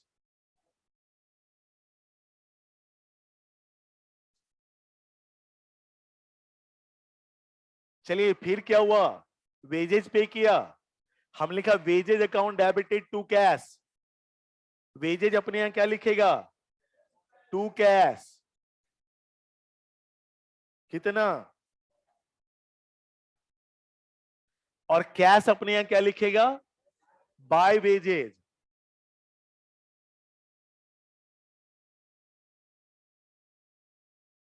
कितने? 1 लाख। बताओ ये मुश्किल काम है? हे भगवान। फिर नेक्स्ट एंट्री क्या हुई है? सेल किया बेटा, पहले नगद बेचा, cash account debited to sale, 9 lakh का है ना? Cash account debited to sale. रुको तुम बताओ, कैश अपने यहां क्या लिखेगा? Cash account debited to sale. हाँ, cash account debited to sale, तो कैश अपने यहां क्या लिखेगा बेटा? डेटर का नाम नहीं, दोनों अलग अलग एंट्री हमने कंबाइन किया है ना। Cash account debited to sale, बस एंट्री जो मैंने बोला उसके हिसाब से बोल। Cash account debited to sale, तो कैश क्या लिखेगा? To sale. ये देखो टू सेल, 9 लाख। अच्छा, cash account debited to sale, sale अपने यहां क्या लिखेगा? By cash. By cash,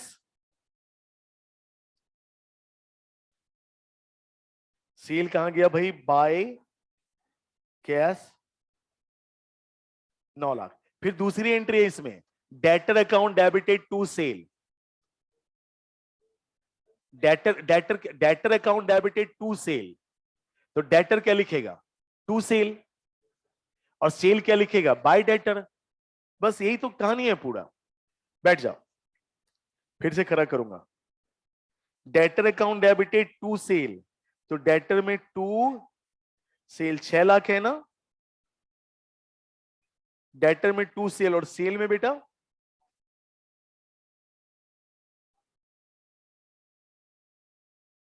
bye debtor 6 lakh. फिर बैड डेब्ट्स हो गया ना? फिर बैड डेब्ट्स हुआ ना? तो bad debts account debited to debtor, bad debts account debited to debtor, तो बैड डेब्ट्स अपने यहां क्या लिखेगा? आशीष चल तू बता। Bad debts account debited to debtor, तो बैड डेब्ट्स क्या लिखेगा अपने यहां? To debtor.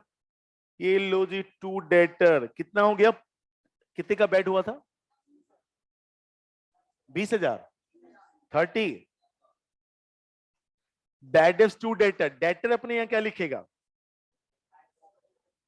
Debtor by bad debts. Next entry क्या है? कैश अकाउंट डेबिटेड टू, वही है। अच्छा, कैश अपने यहां क्या लिखेगा? बोल कुंदन। वाह, अभी तू थप्पड़ खाने से बच गया मेरे से। Cash account debited to interest received, कितने? 1,50,000। Cash account debited to interest receive, interest received अपने यहां क्या लिखेगा? बाय कैश,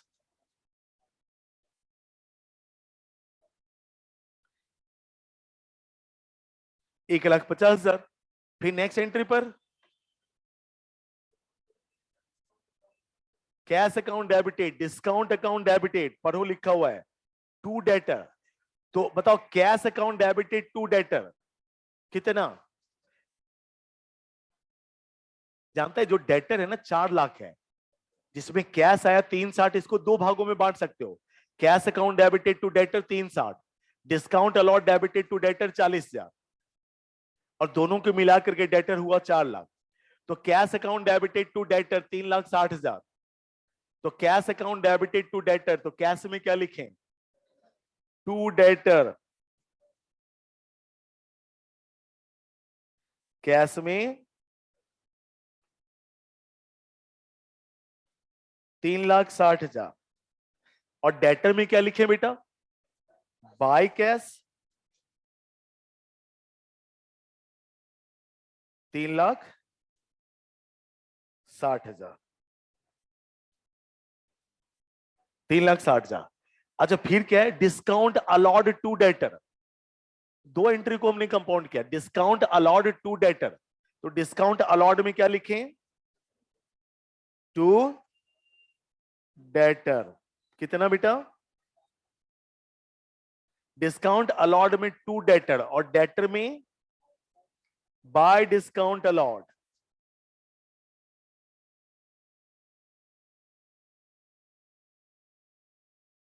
अब देखो क्रेडिटर की बात हो रही है, क्रेडिटर को हमने पेमेंट किया है ना, क्रेडिटर को पेमेंट कितना किया 138, तो creditor account debited to cash 138, तो क्रेडिटर में क्या लिखेंगे टू कैश, क्रेडिटर क्या है टू कैश 138, क्रेडिटर में हमने लिखा टू कैश 138, तो कैश में क्या लिखें बाय क्रेडिटर,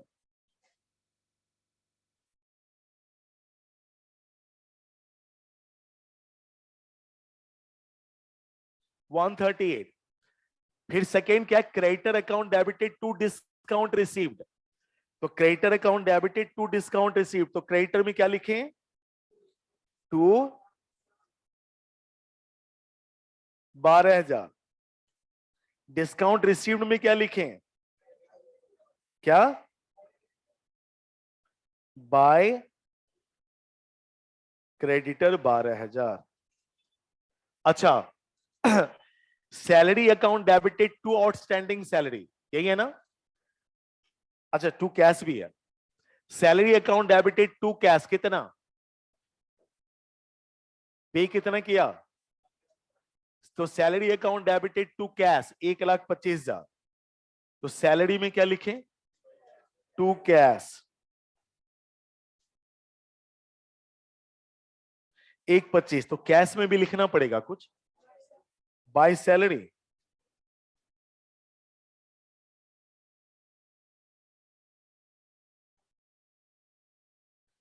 एक लाख 25,000।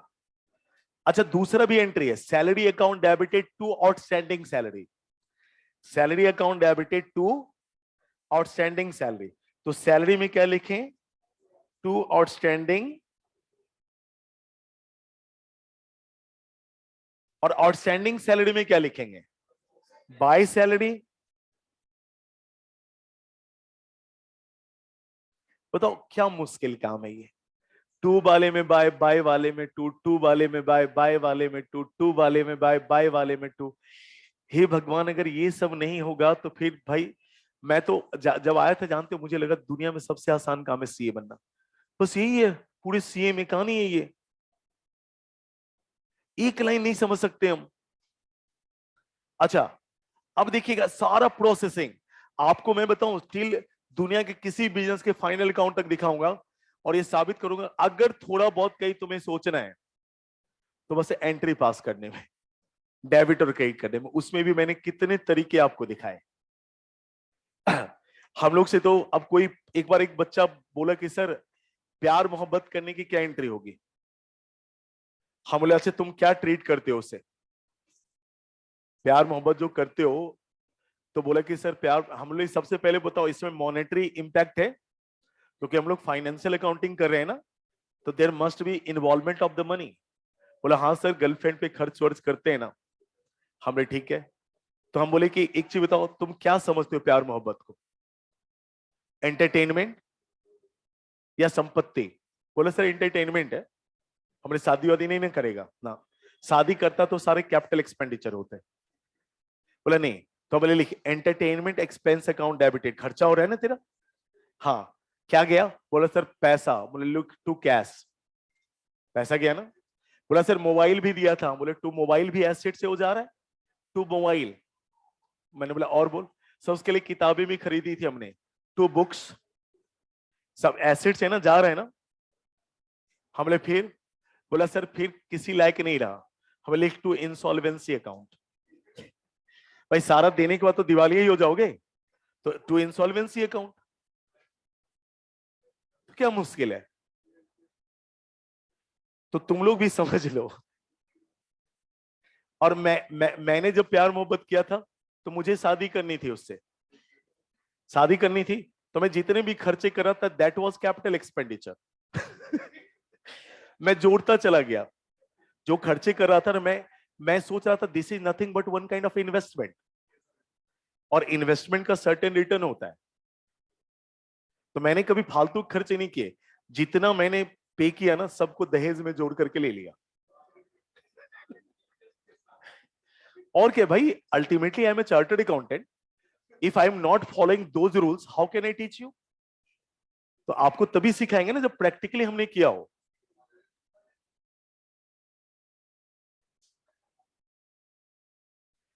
खैर सुनिए, अब मैं आपसे कहूं कि कुछ भी करने से पहले मैं एक सिंपल सी बात बताना चाहूंगा आपको। देखिए, आपने कैश का अकाउंट बनाया, आप बताइए तो आपके बिजनेस में टोटल कैश कितने हैं बेटा, एक बार जोड़िए तो। इधर ये तो डीआर का मतलब आया है ना, 10 लाख प्लस 9 19, 3 22, 21, 24,10,000 आया है। और गया कितने है? 11,63,000, 63,000, 11,63,000। मतलब आया कितना है? एक सेकंड रुको जरा।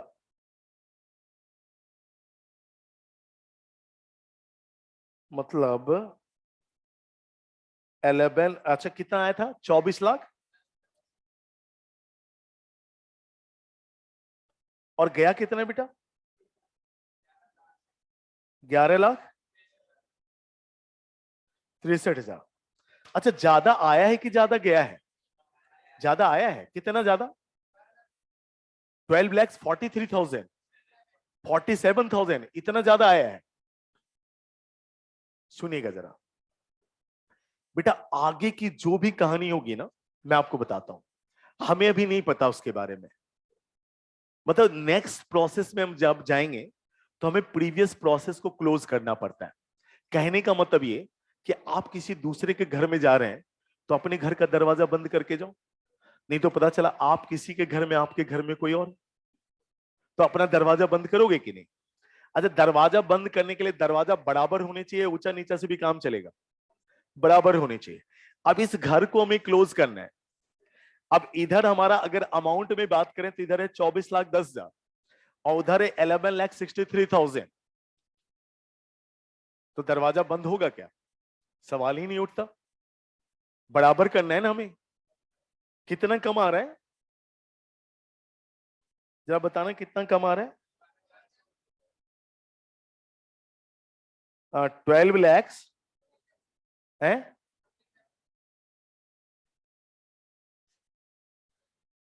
12,47,000।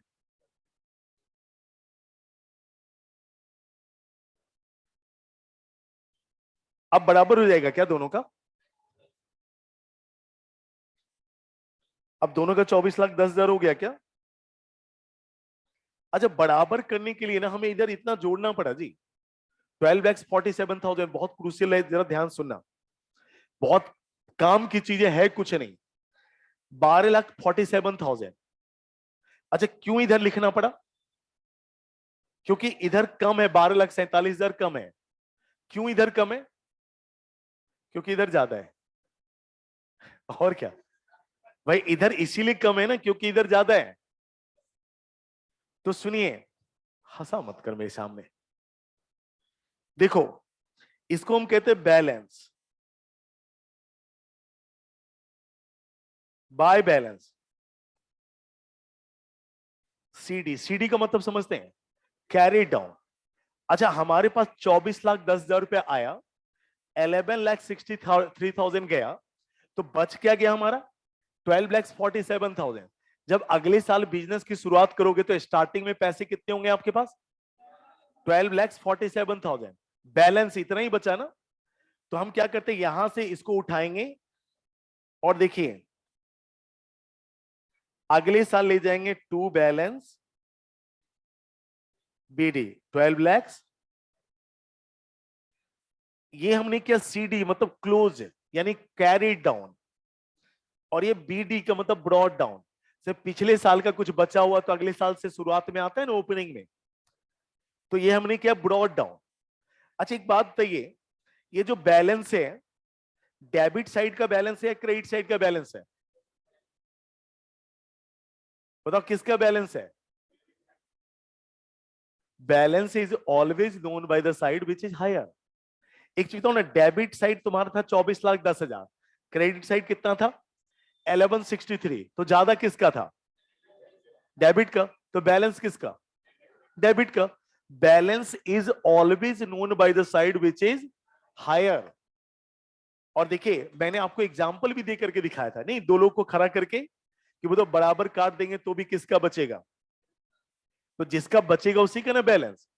अब बताओ, जैसे यहां पे 24,10,000 है, इधर 11,63,000 है, 11,63,000। अगर दोनों साइड से 11,63 हम हटा दें तो भी हमारे डेबिट साइड का बचा रहेगा ना 1247। तो इसको हम कौन सा बैलेंस कहेंगे? DR balance. ऐसे ही फर्नीचर में इधर कितना है बेटा? 3 लाख, और इधर कितना है? दोनों को बराबर करना पड़ेगा। हम लिखते हैं जैसे बाय बैलेंस CD 3 लाख। बताइए किधर ज्यादा था? बताइए, दोनों को बराबर करना है ना, तो क्यों इधर लिखना पड़ा? क्योंकि इधर 3 लाख ज्यादा था बराबर करने के लिए। कौन सा बैलेंस? DR balance. बैलेंस हमेशा उसका जो ज्यादा। मान लो कैपिटल का देखते हैं, इधर कितना है? 10 + 3 13 लाख। डेबिट साइड कुछ है? नहीं है।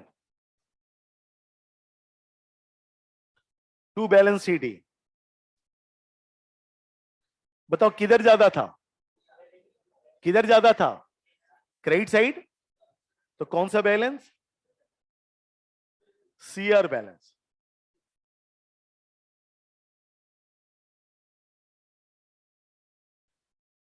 तो बेटा एक काम करोगे, जो बाकी बचे हैं ना, आप उसको बैलेंसिंग लिख करके आना।